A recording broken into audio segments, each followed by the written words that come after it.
الحمد لله رب العالمين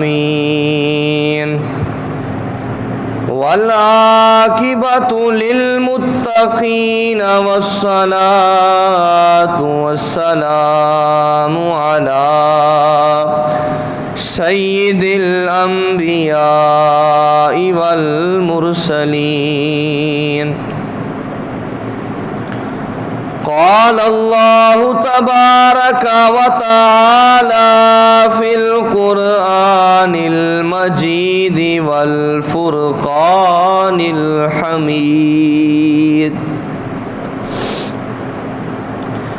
أما بعد فأعوذ بالله من الشيطان الرجيم. بسم الله الرحمن الرحيم.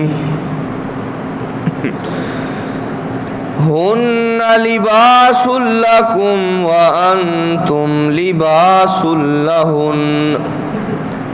آمنت بالله صدق الله العظيم وصدق رسوله النبي الكريم الأمين. ونحن على ذلك لمن الشاهدين والشاكرين والحمد لله رب العالمين. کسی کو تاج سلطانی کسی کو بھیک در در دے. میرے مولا تیری مرضی جدھر چاہے ادھر کر دے. اس یہاں سے کبھی ہم نے کنارہ نہ کیا مگر تو نے دل افسردہ ہمارا نہ کیا. ہم نے تو جہنم میں جانے کی بہت تجویز مگر میرے اللہ تیری رحمت نے گوارا نہ کیا. بلغ العلا بکمالہ کشف الدجا بجمالہ حسنت جمیع خصالہ. صلو علیہ وآلہ وسلموا تسلیما. ان اللہ وملائکتہ یصلون علی النبی یا ایھا الذین آمنوا صلوا علیہ وسلموا تسلیما. بآواز بلند الصلاۃ والسلام علیک یا سیدی یا رسول اللہ. الصلاۃ والسلام علیک یا سیدی یا حبیب اللہ. الصلاة والسلام عليك يا سيدي يا نبي الله وعلى آلك وأصحابك يا سيدي يا محمد رسول الله صلى الله عليه وسلم.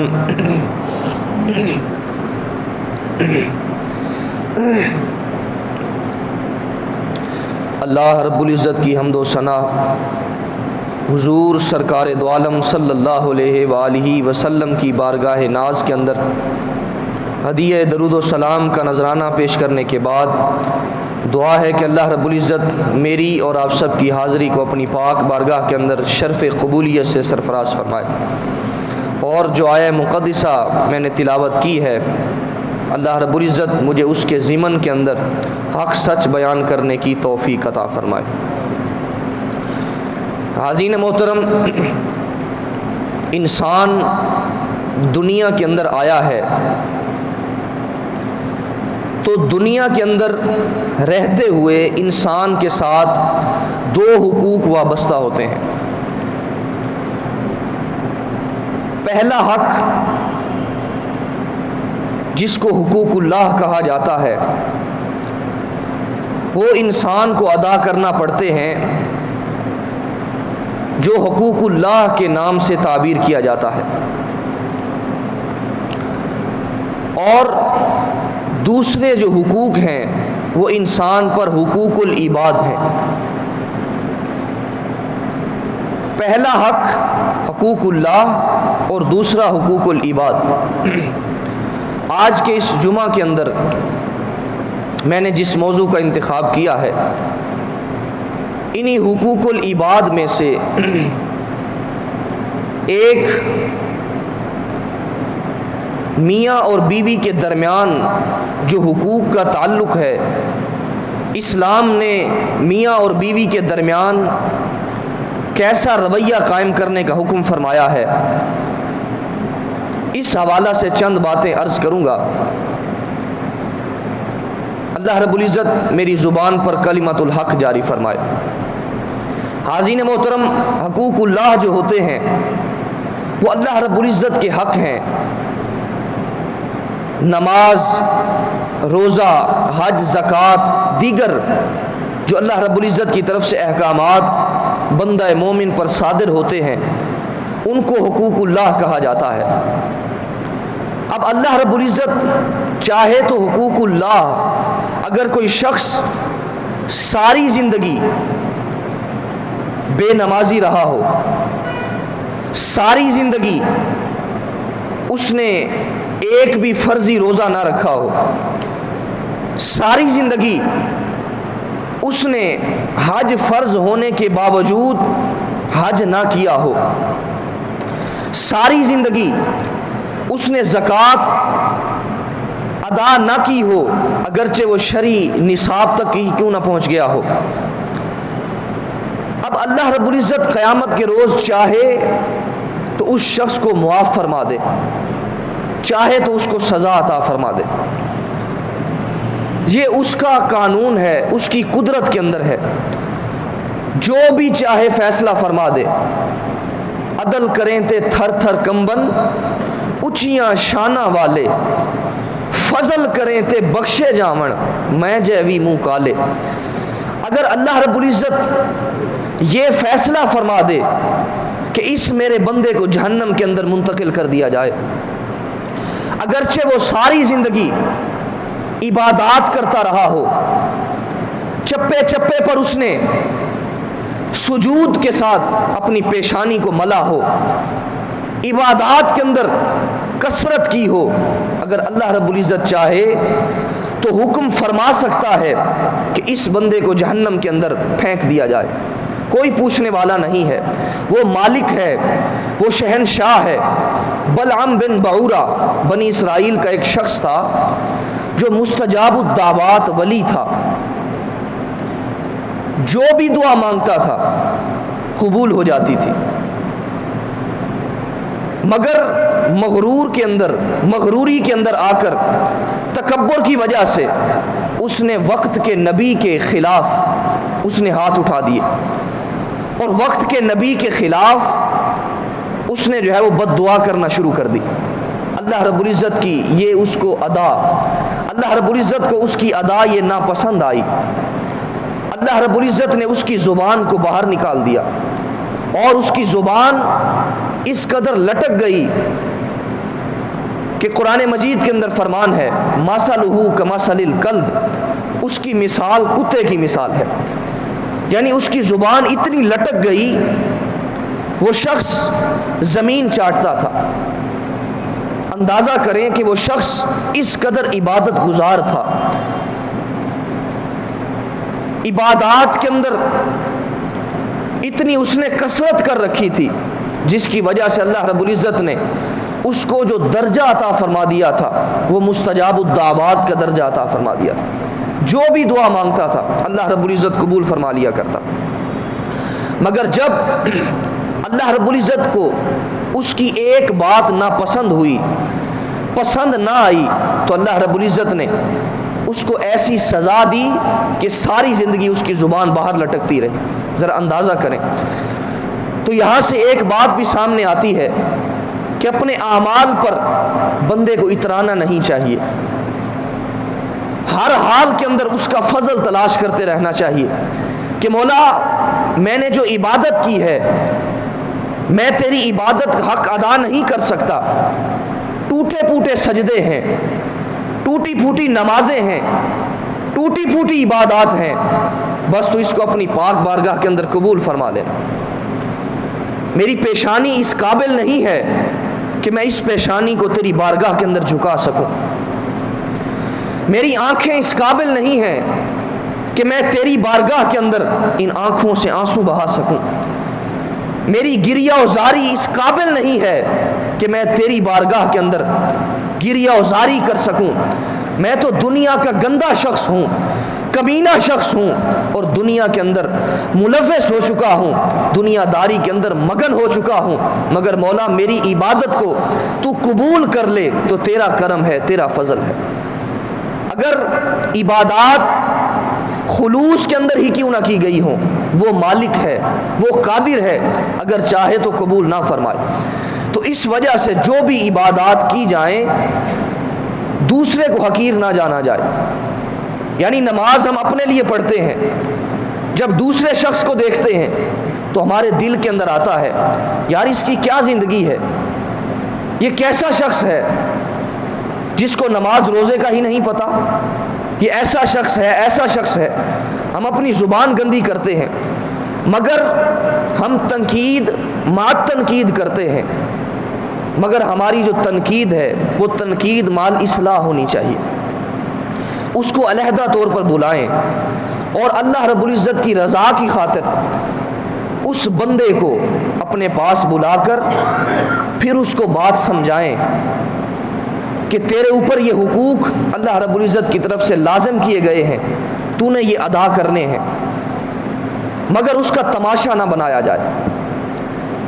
تو قیامت کے روز اگر اللہ رب العزت چاہے کہ جو شخص ساری زندگی عبادات کرتا رہا ہو، اگر چاہے کہ وہ اس شخص کو جہنم کے اندر پھینک دیا جائے تو وہ قادر ہے، وہ کر سکتا ہے، کوئی اس سے پوچھنے والا نہیں ہے۔ اگر قیامت کے روز ایسا شخص لایا جائے جو گناہگار ترین شخص ہو، دنیا کا بدکار ترین شخص ہو، اگر مالک چاہے کہ اس شخص کو گناہ معاف کر دیے جائیں اور اس شخص کو جنت کے اندر بھیج دیا جائے، تو پھر بھی اس کا عدل ہے، اس کا انصاف ہے، اس کا فضل ہے، کوئی اس سے پوچھنے والا نہیں ہے۔ تو میں جو بات کر رہا تھا، ایک حقوق اللہ اور دوسرے حقوق العباد ہوتے ہیں۔ حقوق اللہ کے اندر اللہ رب العزت کسی سے نہیں پوچھے گا بتاؤ کیا میں اس کو معاف کر دوں، وہ خود قادر ہے، جیسا چاہے فیصلہ فرما دے۔ اور دوسرے حقوق العباد ہوتے ہیں، بندوں کے حقوق جو انسان پر لازم ہوتے ہیں۔ اگر ان حقوق کے اندر انسان غفلت برتتا ہے، اگر اس کے اندر کوتاہی برتتا ہے، تو اس کے اندر اللہ رب العزت پوچھے گا کہ بتا بندے، اس بندے نے دنیا کے اندر رہتے ہوئے تجھ پر ظلم کیا تھا، بتا کیا میں اسے معاف کر دوں؟ اگر تو معاف کرے گا تو میں اسے معاف کروں گا۔ تو حقوق العباد کا معاملہ اس قدر سنگین ہے۔ اسی طرح ہی ایک عورت کا آقا کریم علیہ السلام کی بارگاہ کے اندر ذکر کیا گیا، یہ روایت بہقی شریف کے اندر موجود ہے۔ اس عورت کا ذکر کیا گیا کہ وہ عورت نماز روزے کی بڑی پابند ہے، کثرت کے ساتھ نماز روزہ ادا کیا کرتی ہے، نوافل بھی کثرت کے ساتھ ادا کرتی ہے۔ نوافل وہ عبادت ہوتی ہے جو آپ پر لازم نہیں ہوتی، بلکہ آپ اپنی خوشی کے ساتھ اضافی عبادت کرتے ہیں۔ کہا کہ وہ عورت کثرت کے ساتھ نوافل بھی ادا کیا کرتی ہے، مگر اس کی زبان سے ہمسائے محفوظ نہیں ہے۔ آقا کریم علیہ السلام نے ارشاد فرمایا کہ اس عورت کا ٹھکانہ جہنم کے اندر ہے۔ یعنی ایسا نہیں ہو سکتا آپ اگر کسی شخص کی عبادات دیکھیں، سجود کے اندر کثرت دیکھیں اور آپ فیصلہ کر دیں کہ یہ شخص بڑا نیک آدمی ہے، بڑا مقبول اور برتر آدمی ہے۔ حضرت عمر فاروق رضی اللہ تعالی عنہ کی بارگاہ کے اندر ایک شخص کا ذکر چلا کہ وہ شخص بڑا نیک آدمی ہے، بہت عبادت کرتا ہے۔ حضرت عمر فاروق رضی اللہ تعالی عنہ نے پوچھا کہ بتلاؤ کیا تم نے اس شخص کے ساتھ سفر کیا ہے؟ کہا کہ میں نے اس کے ساتھ سفر نہیں کیا۔ حضرت عمر فاروق رضی اللہ تعالی عنہ آپ نے پھر پوچھا، کہا بتاؤ کیا تم نے اس شخص کے ساتھ لین دین کیا ہے؟ اس نے کہا کہ نہیں، ہم نے لین دین بھی نہیں کیا۔ حضرت عمر فاروق رضی اللہ تعالی عنہ آپ نے فرمایا کہ پھر اپنی رائے کو محفوظ رکھو، اپنی رائے کو اپنے پاس رکھو۔ لہٰذا بات کرنے کا مقصد یہ ہے کہ کسی شخص کی سجود کو دیکھ کر، نوافل کو دیکھ کر، عبادات کو دیکھ کر اپنی رائے نہ بنا لی جائے، بلکہ اس کے سارے معاملات پر اپنی نظر ضرور رکھی جائے۔ اب اس عورت کا ذکر کیا گیا، آقا کریم علیہ السلام نے فرمایا کہ وہ عورت جہنم کے اندر ہے۔ پھر دوسری عورت کا ذکر آقا کریم علیہ السلام کی بارگاہ کے اندر کیا گیا کہ یا رسول اللہ صلی اللہ علیہ وسلم، یا حبیب اللہ، وہ عورت معقول کی نمازیں پڑھتی ہے، معقول کی عبادات کرتی ہے، مگر اس کی زبان سے ہمسائے محفوظ ہیں، اس کے شر سے اس کے ہمسائے محفوظ ہیں۔ آقا کریم علیہ السلام نے ارشاد فرمایا کہ وہ عورت کا ٹھکانہ جنت کے اندر ہے۔ تو معلوم یہ ہوتا ہے کہ حقوق اللہ وہ اللہ رب العزت کے حقوق ہیں۔ اللہ چاہے معاف فرما دے، چاہے تو معاف نہ کرے، مگر جو حقوق العباد ہیں جب تک بندے معاف نہیں کرتے اللہ رب العزت بھی معاف نہیں کیا کرتا۔ اسی طرح ہی ایک روایت کے لفظ ہیں، آقا کریم علیہ السلام نے صحابہ کرام سے پوچھا، کہا صحابہ جانتے ہو مفلس شخص کون ہے؟ صحابہ کرام نے عرض کیا، یا رسول اللہ، مفلس شخص وہ ہے جس کے پاس سونا چاندی کے انبار نہ ہو، جس کے پاس مال و دولت نہ ہو۔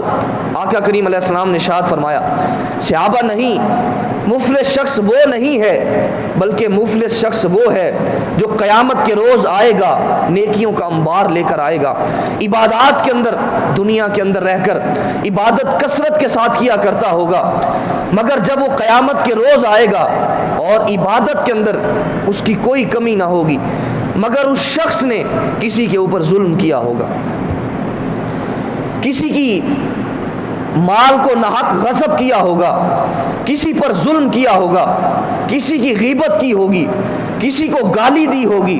آقا کریم علیہ السلام نے ارشاد فرمایا، اس شخص کے نیک اعمال کو دوبارہ اس شخص کے پاس دے دیے جائیں گے جو مظلوم شخص ہوگا، اس کی نیکیوں کو لے کر مظلوم کو دے دیا جائے گا اور مظلوم سے گناہ لے کر دوبارہ اس شخص کو دے دیا جائے گا جو عبادت گزار شخص تھا۔ پھر آقا کریم علیہ السلام نے ارشاد فرمایا وہ شخص حتیٰ کہ اس کی عبادات سے، اس کے نامہ اعمال سے ساری عبادات نکل کر بندوں کے حقوق کے اندر منتقل ہو جائیں گی، بندوں کے نامہ اعمال کے اندر منتقل ہو جائیں گی، حتیٰ کہ وہ شخص جہنم کے اندر پھینک دیا جائے گا۔ فرمایا وہ شخص مفلس ہے۔ ذرا اندازہ کریں، عبادت انبار موجود ہے مگر حقوق العباد کے اندر کوتاہی برتتا ہے تو وہ جہنم کے اندر پھینک دیا جائے گا۔ تو اس وجہ سے حقوق العباد کی تلقین اللہ رب العزت نے آقا کریم علیہ السلام کے طفیل انسانوں کو فرمائی ہے۔ جہاں پر حقوق اللہ کی تلقین فرمائی وہاں پر حقوق العباد کی بھی تلقین فرمائی، اور حقوق العباد کے اندر انسان کو بہترین طریقہ یہ ہے کہ انسان اپنی زندگی کو بہت سادہ رکھے، کسی کے معاملات کے اندر دخل اندازی نہ کرے، اور جب کوئی شخص برائی کے اندر ملوث ہو، غلط کاموں کے اندر ملوث ہو، تو اللہ رب العزت کی رضا کی خاطر اس بندے کی اصلاح کر دے اور اپنی نشست و برخاست کو پاک رکھے، اپنی صحبت کو پاک رکھے، اور اپنی زبان کو لگام ڈالے اور اپنی زبان کو پاک صاف رکھے، پھر وہ شخص حقوق العباد کے اندر کوتاہی نہیں برت سکتا۔ اسی طرح ہی حقوق العباد کے اندر سب سے جو بہتر درجہ ہے وہ یہ ہے کہ اللہ رب العزت نے حقوق العباد کے اندر میاں اور بیوی کا جو رشتہ ہے وہ قائم فرمایا ہے۔ سارے رشتے انسان کو دنیا پر آنے کے بعد ملے ہیں۔ ماں کا رشتہ ہے، انسان دنیا پر آیا ہے پھر اس کو ماں کا رشتہ ملا ہے۔ باپ کا رشتہ ہے، انسان دنیا کے اندر آیا ہے پھر اس کو باپ کا رشتہ ملا ہے۔ بہن بھائی دنیا پر آنے کے بعد ملے ہیں، مگر میاں بیوی کا جو رشتہ ہے وہ اللہ رب العزت نے جنت کے اندر حضرت آدم علیہ السلام اور حضرت اماں حوا علیہ السلام ان کا نکاح کیا، اور یہ سب سے پہلا رشتہ، عظیم رشتہ اللہ رب العزت نے قائم فرمایا، اور اس کے ساتھ اللہ رب العزت نے یہ بتلا دیا کہ میاں اور بیوی کا رشتہ اس قدر اہم رشتہ ہے۔ تو میاں بیوی کے درمیان کیسا رویہ ہونا چاہیے، کس قدر ان کے درمیان حسن سلوک کا رویہ ہونا چاہیے، اور عورت کے مردوں پر کیا حقوق ہیں، مردوں کے عورتوں پر کیا حقوق ہیں، یہ چند باتیں آپ کے گوش گزار کروں گا۔ حاضرین محترم، مغربی معاشرے کے اندر وہاں پر یہ جو ہمارا اسلامی کلچر ہے وہاں پر یہ ختم ہوتا جا رہا ہے۔ یعنی ہمارے ہاں والدین کی قدر ہے، ماں باپ کی قدر ہے، میاں بیوی کے اندر حسن سلوک کا رویہ ہے، مگر مغرب کے اندر کیا ہوتا ہے، وہاں پر اولاد جب عاقل ہو جاتی ہے، بالغ ہو جاتی ہے، اس وقت وہ والدین کے ساتھ جو تعلق ہے وہ ختم کر دیتی ہے، والدین کے ساتھ علیحدگی کر لیتی ہے۔ پھر جو والدین ہوتے ہیں وہ جب آہستہ آہستہ بوڑھے ہوتے جاتے ہیں تو وہ پھر کتے پالتے ہیں یا پھر بلیاں پالتے ہیں، اور ان کے ساتھ اپنا آخری وقت گزارتے ہیں، اپنی زندگی بسر کرتے ہیں، حتیٰ کہ جب مرنے لگتے ہیں تو اس وقت اپنی ساری جائیداد بھی کتوں کے نام لگا کر مر جاتے ہیں۔ مگر اسلام نے ایک خوبصورت دین، ایک خوبصورت زندگی مسلمانوں کو عطا فرمائی۔ اللہ اور اس کے رسول صلی اللہ علیہ وآلہ وسلم نے اسلام کے خوبصورت احکامات بیان فرمائے، اور جس کے ساتھ ایک خوبصورت انسانیت کی تکمیل فرمائی، کیونکہ اسلام صرف محض عبادات کا نام نہیں ہے، چند عبادت کا نام اسلام نہیں ہے، بلکہ اسلام ایک مکمل ضابطہ حیات کا نام ہے۔ اسلام ہر معاملات کے اندر انسان جس بھی زندگی کے اندر ہو، خانگی زندگی ہو، معاشرتی زندگی ہو، سماجی زندگی ہو، جیسی بھی زندگی ہو، انسان کو اسلام نے ایک خوبصورت جو ہے وہ احکامات کے ساتھ آراستہ اور پیراستہ کیا ہے۔ اللہ اور اس کے رسول صلی اللہ علیہ وآلہ وسلم نے خوبصورت احکامات کے ساتھ انسان کو ایک خوبصورت زندگی جو ہے وہ مہیا کی ہے۔ میاں اور بیوی کے درمیان کیسا تعلق ہونا چاہیے؟ اللہ رب العزت نے قرآن مجید فرقان حمید کے اندر ارشاد فرمایا، الرجال قوامون علی النساء، کہ مرد عورتوں پر قوام ہے۔ قوام سے مراد منتظم ہے، حاکم ہے۔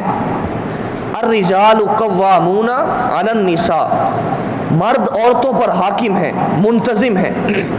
بما فضل اللہ بعضهم علی بعض، اور اللہ رب العزت نے بعض کو بعض پر فضیلت دی۔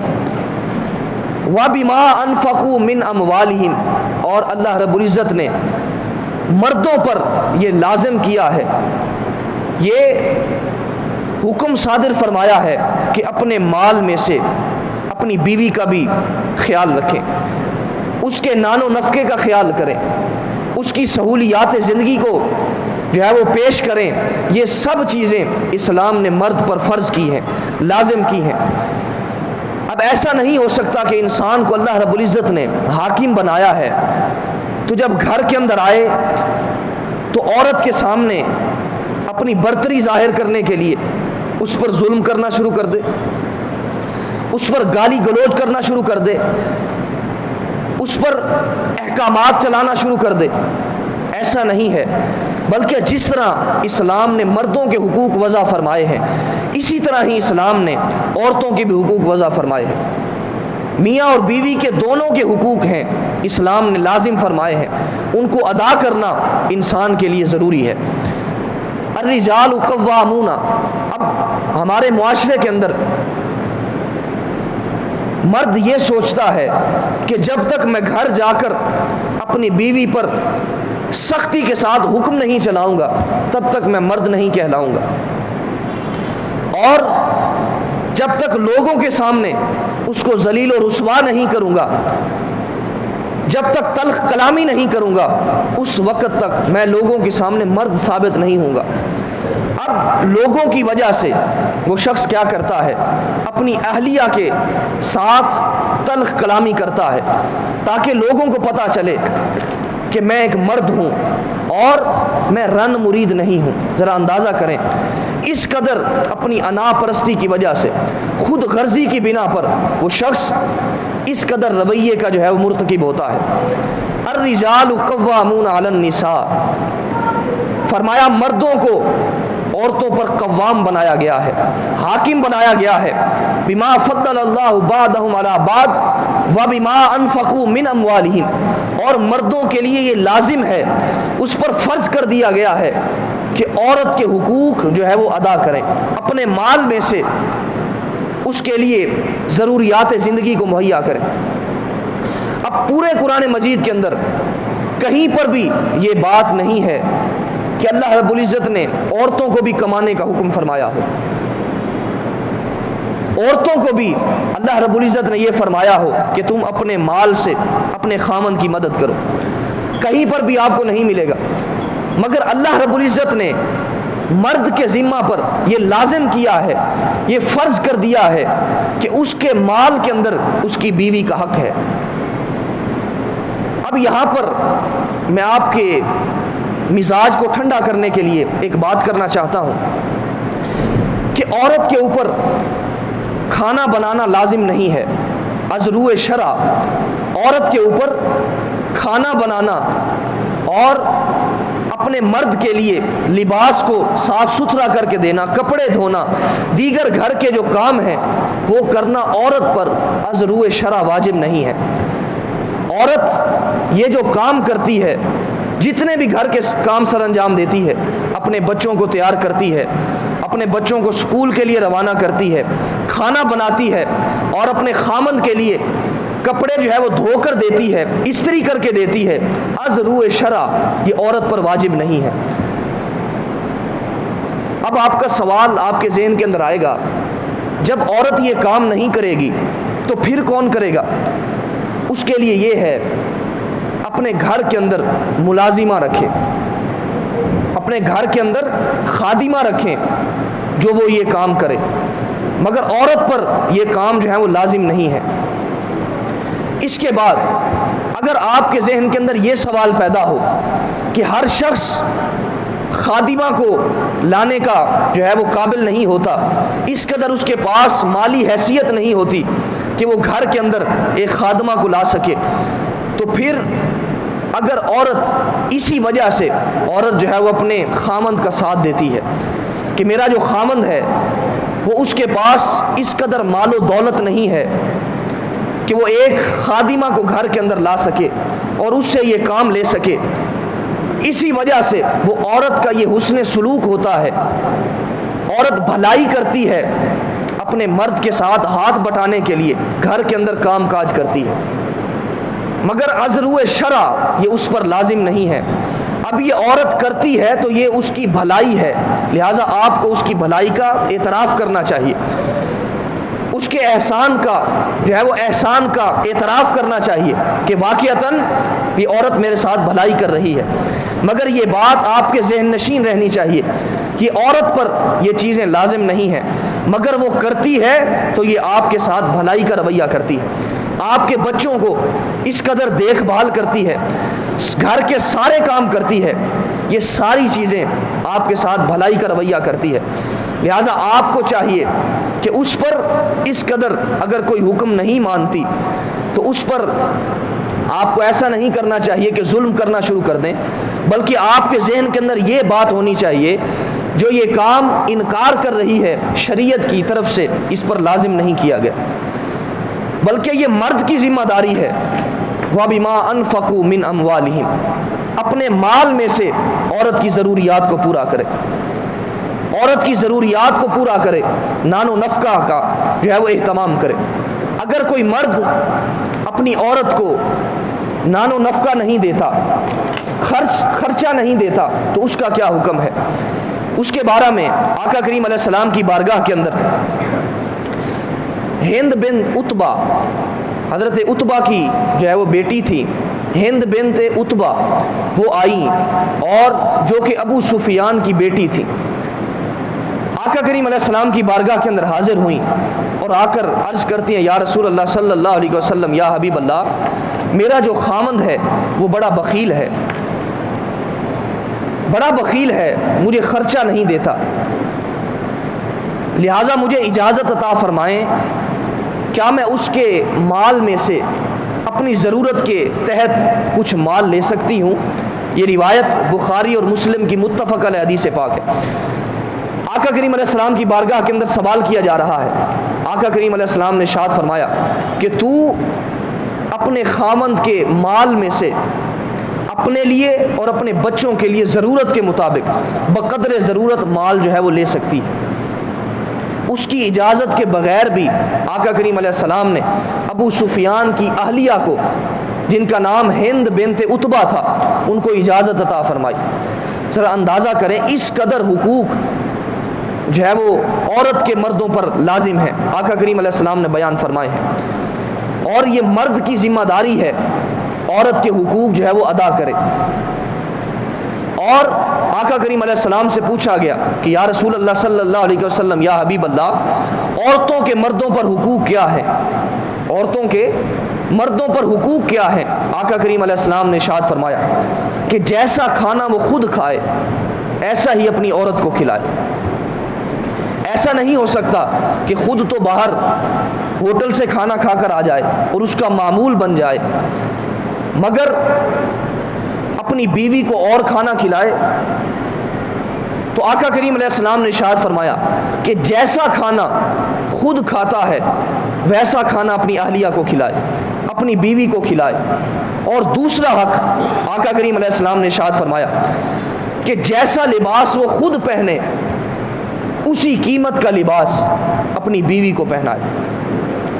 آپ دیکھتے ہیں آج کل خود تو مہنگے مہنگے لباس پہنتے ہیں، مگر جب اس کی بیوی اس سے اپنے لباس کے لیے پیسے مانگتی ہے تو تب تک پیسے نہیں دیتے جب تک جھڑک نہ دیں، جب تک تلخ کلامی نہ کر لیں۔ تو آقا کریم علیہ السلام نے یہ عورتوں کے حقوق مردوں پر لازم فرمائے ہیں کہ جیسا لباس وہ خود پہنتا ہے اسی قیمت کا لباس اپنی عورت کو بھی پہنا ہے۔ اور تیسرا حق آقا کریم علیہ السلام نے ارشاد فرمایا، اگر عورت کوئی غلطی کرتی ہے، کوئی غلطی کی مرتکب ہو جاتی ہے تو اس وقت اس کے چہرے پر نہ مارے، ولا تضرب الوجہ، عورت کے چہرے پر نہ مارے۔ پھر آقا کریم علیہ السلام نے ایک مقام پر فرمایا، لا تضربوا اماء اللہ، اللہ کی لونڈیوں کو نہ مارو۔ پھر آقا کریم علیہ السلام نے ایک مقام پر ارشاد فرمایا کہ عورت ٹیڑھی پسلی سے پیدا کی گئی ہے، اگر اس کو تم سیدھا کرنا چاہو گے تو یہ سیدھی نہیں ہوگی بلکہ ٹوٹ جائے گی۔ تو عورت کا ٹیڑھا پن، عورت کی غفلت، یہ بھی آقا کریم علیہ السلام نے عورت کا حسن بیان فرمایا ہے۔ اور قرآن مجید کے اندر عورت کی غفلت، والمحصنات الغافلات، عورت کی جو غافل پن ہے، اس کی جو بے پرواہی ہے، اللہ رب العزت نے اس کو بھی عورت کا حسن قرار دیا۔ یعنی مرد باہر کے معاملات کے اندر بہت تیز ہے، سارے کام سنبھالتا ہے، مگر عورت بھولی بھالی ہے، باہر کے معاملات کا نہیں پتہ۔ یہ بھی اس عورت کا حسن ہے، گھر کے کام کو سنبھالتی ہے، اور اس کے ساتھ مرد باہر کے کام کو سنبھالتا ہے، مگر عورت باہر کے کاموں کے اندر دلچسپی نہیں لیتی، اس کو سمجھ بوجھ نہیں ہے، لہٰذا یہ بھی اللہ رب العزت نے عورت کا حسن بیان فرمایا ہے، یہ بھی اس کی خوبی بیان فرمائی ہے۔ تو فرمایا ٹیڑھی پسلی سے پیدا کی گئی ہے، لہذا اس کو سیدھا کرنے کی کوشش نہ کرو، بلکہ اس کے ساتھ محبت کا رویہ رکھو تاکہ یہ تمہارے ساتھ اچھی طرح زندگی جو ہے وہ بسر کر سکے۔ آج آپ دیکھتے ہیں عورت کو مرد کے برابر کھڑا کیا جا رہا ہے، عورت کو یوں کہا جاتا ہے کہ یہ مردوں کے برابر حقوق ہیں، عورت کو مردوں کے برابر کھڑا کرنے کی کوشش کی جا رہی ہے، حالانکہ گھر کے اندر عورت اپنے آپ کو سکون کا رویہ دیتی ہے، عورت محفوظ ہے، مگر وہی عورت ایئر ہوسٹس اگر لگ جاتی ہے، ویٹر لگ جاتی ہے، تو وہاں پر ہزاروں لوگوں کا کھانا بنا رہی ہے، ہزاروں لوگوں کو کھانا پیش کر رہی ہے، ہزاروں لوگوں کی بھوکی نظروں کا نشانہ بن رہی ہے، مگر اس وقت عورت کو نہیں سمجھ آتی کہ میں اس وقت بھی تو کام کر رہی ہوں، مگر گھر کے اندر اگر اس کو اپنے خامند کا، اپنے بچوں کا اور اپنے خامند کے ماں اور باپ کا اگر کھانا بنانا پڑ جائے تو اس کے ساتھ ظلم ہونے لگ جاتا ہے۔ ذرا اندازہ کریں، یہی عورت باہر کے کاموں کے اندر اس قدر پیش ہے، مگر گھر کے اندر اگر اس کو کام کرنے پڑ جائیں تو یوں بیان کرتی ہے، شکوے کرتی ہے کہ مجھ پر ظلم کیا جا رہا ہے۔ تو اس وجہ سے آقا کریم علیہ السلام نے ارشاد فرمایا کہ یہ مردوں کی ذمہ داری ہے اپنے مال میں سے عورت کی ضروریات کو پورا کریں۔ اللہ رب العزت نے ارشاد فرمایا وَبِمَا أَنفَقُوا مِنْ أَمْوَالِهِمْ، اپنے مال میں سے اپنی عورتوں پر خرچ کرو۔ اسی طرح ہی آقا کریم علیہ السلام نے ارشاد فرمایا کچھ عادتیں اگر تمہیں اپنی بیوی کی ناپسند ہوں گی، مگر کچھ عادتیں ایسی بھی تو ہوں گی جو تمہیں پسند ہوں گی، لہٰذا ان پسند کی وجہ سے ناپسندیدگی پر پردہ ڈال دو۔ اب آپ دیکھتے ہیں کہ میاں اور بیوی کہیں دور سفر پر جاتے ہیں، دونوں اکٹھے سفر کر کے واپس آتے ہیں، گھر آ کر پہنچتے ہیں، راستہ کے اندر اگر چھوٹا بچہ ہے تو وہ بھی اہلیہ نے اٹھایا ہوا ہے، بیوی نے اٹھایا ہوا ہے، مگر جب گھر کے اندر آتے ہیں تو عورت کھانا بھی بناتی ہے اور اس کے ساتھ باقی کام بھی کرتی ہے، مگر مرد جو ہے وہ آ کر لیٹ جاتا ہے، کھانا بنا کر پیش کرتی ہے۔ جب کھانا کھا لیتے ہیں تو مرد کہتا ہے کہ میری ذرا ٹانگیں بھی دبا دو، تو وہ اس کی زبان پر پھر بھی شکوہ نہیں آتا، اس کی ٹانگیں بھی دبا دیتی ہے۔ تو اسی طرح حالانکہ مرد بھی اس کے برابر سفر کر کے آیا ہے، عورت بھی اس کے برابر سفر کر کے آئی ہے، مگر مرد جب اس کو حکم دیتا ہے تو پھر بھی اس کے حکم کی تعمیل کرتی ہے۔ آقا کریم علیہ السلام نے ارشاد فرمایا کچھ چیزیں تمہیں عورتوں کی ناپسند ہوں گی، مگر کچھ ایسی چیزیں بھی تو ہوں گی جو تمہیں پسند ہوں گی، جو تمہارے ساتھ بھلائی کا رویہ کرتی ہوگی، احسان کا رویہ کرتی ہوگی تو یہ اس کا آپ کے ساتھ احسان ہے، آپ کے ساتھ بھلائی ہے کہ گھر کے کام کاج کرتی ہے۔ تو ان چیزوں کو دیکھ کر اس کی غلطیوں سے درگزر کر لیا کرو۔ یہ آقا کریم علیہ السلام کا ارشاد گرامی ہے۔ اور انگریز نے کہا تھا، ایک شخص انگریز ہے، اس نے لکھا کہ کوئی بھی چیز بیکار نہیں ہے بلکہ ہر ایک چیز فائدہ مند ہے۔ کہا جی وہ کیسے؟ کہا اگر خراب گھڑی بھی گھر کے اندر پڑی ہے اس کا بھی انسان کو فائدہ ہوتا ہے۔ کہا جی وہ کیسے؟ کہا گھر کے اندر گھڑی پڑی ہے وہ بھی دن کے اندر 2 مرتبہ سچ بولتی ہے، دن کے اندر 2 مرتبہ سچ بولتی ہے۔ مثال کے طور پر اگر خراب گھڑی گھر کے اندر پڑی ہے اس پر 12 بجے ہوئے ہیں، جب دن کے 12 بجیں گے تو اس وقت اس گھڑی پر بھی 12 بجے ہوئے ہیں۔ اسی طرح جب رات کے 12 بجیں گے تو اس وقت بھی اس گھڑی پر 12 بجے ہوئے ہیں۔ تو خراب سے خراب چیز بھی ہو، ناکام چیز بھی ہو، مگر وہ بھی فائدہ مند ہوتی ہے، وہ بھی فائدہ دیا کرتی ہے۔ اسی طرح آقا کریم علیہ السلام نے ارشاد فرمایا کہ عورت ٹیڑھی پسلی سے پیدا کی گئی ہے، لہٰذا تم اسے سیدھا کرنے کی کوشش نہ کرو بلکہ اس کے ساتھ اس نے سلوک کا رویہ اختیار کرو، کیونکہ یہ نقصان دہ نہیں ہے بلکہ یہ تمہارے لیے فائدہ مند ہے۔ پھر آقا کریم علیہ السلام کا ارشاد گرامی ہے، خیرکم خیرکم لأہلہ وأنا خیرکم لأہلی۔ کوئی شخص آپ کسی کا پتہ لگانا چاہیں، آپ اس کو معاملات کے اندر دیکھتے ہیں کہ یہ شخص بڑا نیک ہے، نمازیں پڑھتا ہے، لوگوں کے ساتھ اس کا رویہ بہت اچھا ہے، مگر اس کا گھر والوں کے ساتھ رویہ کیسا ہے یہ نہیں دیکھتے۔ آقا کریم علیہ السلام نے ارشاد فرمایا خیرکم خیرکم لأہلی، فرمایا تم میں سے بہتر وہ ہے جو اپنے گھر والوں کے ساتھ بہتر ہے، جو اپنے گھر والوں کے ساتھ بہتر ہے۔ وہ آنا خیرکم لأہلی، فرمایا میں تم سب میں سے بہتر ہوں کہ اپنے اہل خانہ کے ساتھ بہتر۔ تو آقا کریم علیہ السلام نے بہتری کا جو معیار ہے وہ یہی دیا ہے کہ جو شخص اپنے اہل خانہ کے ساتھ بہتر ہوتا ہے، یعنی انسان باہر کی زندگی کے اندر اپنی تنہائیوں کو چھپاتا ہے، اپنی جلوتوں کو آشکار کرتا ہے مگر اپنی خلوتوں کو چھپا لیتا ہے، مگر گھر کے اندر انسان اپنی خلوتوں کو چھپا نہیں سکتا۔ اس کی خلوتیں بھی ان کے سامنے ہوتی ہیں، جلوتیں بھی ان کے سامنے ہوتی ہیں۔ اسی طرح اس وقت اس کو پتہ چلتا ہے کہ وہ شخص نیک سیرت ہے یا بد سیرت ہے، نیک سیرت ہے یا بد سیرت ہے۔ ایک بزرگ تھے، وہ اس قدر اللہ رب العزت کے بزرگ تھے، وہ ہوا کے اندر پرواز کیا کرتے تھے، ہوا کے اندر پرواز کیا کرتے تھے۔ اب عورت گھر کے اندر موجود ہے، اب اس کا جو خامند ہے وہ ہوا کے اندر پرواز کر رہا ہے۔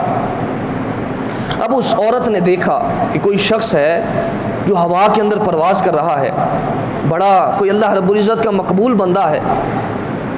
اب وہ شخص کچھ دیر کے بعد جب گھر آیا اور گھر آ کر اس نے اپنی اہلیہ کو بتلایا، کہا تم نے دیکھا تھا کہ ایک شخص ہوا کے اندر اڑ رہا تھا؟ کہا ہاں میں نے دیکھا تھا۔ کہا کیسا اڑ رہا تھا؟ کہا بہت اچھا اڑ رہا تھا، بڑے اچھے انداز کے ساتھ اڑ رہا تھا۔ تو اس وقت اس شخص نے کہا کہ میں تیرا خامند ہی تھا جو ہوا کے اندر اڑ رہا تھا۔ اب اس بیوی نے اس کا اعتراف کرنے کی بجائے کہا اچھا اسی وجہ سے ایک پر جو ہے، ایک بازو جو ہے وہ ڈول رہا تھا، ایک بازو نیچے تھا اور ایک اوپر تھا، اسی وجہ سے۔ اب یعنی اس کی حقیقت کا اعتراف کرنے کی بجائے اب اس نے اس کے اندر پہلے اس کی حقیقت کا اعتراف کر رہی ہے، مگر جب اس نے کہا کہ میں تھا، اب اس نے فوراً ہی کہا کہ اچھا اس کے اندر یہ خامی تھی، یہ غلطی تھی، اس غلطی کے ساتھ اڑ رہا تھا۔ تو عورت ٹیڑھی پسلی سے پیدا کی گئی ہے۔ فرمایا خیرکم خیرکم لأہلہ وأنا خیرکم لأہلی۔ تو گھر کے اندر انسان جتنے بھی معاملات ہوں، جلوت ہو خلوت ہو، جیسے بھی معاملات ہوں، انسان اپنے گھر والوں سے اپنی جلوتوں کو خلوتوں کو نہیں چھپا سکتا، بلکہ سب کچھ ان کے سامنے ہوتا ہے۔ تو جن لوگوں کے سامنے سب کچھ ہوتا ہے، اب ان لوگوں کے ذہن کے اندر جو رویہ ہوتا ہے وہی اصل رویہ ہوتا ہے۔ آقا کریم علیہ السلام نے ارشاد فرمایا تم میں سے بہتر وہ ہے جو اپنے اہل خانہ کے ساتھ بہتر ہے۔ وأنا خیرکم لأہلی، فرمایا میں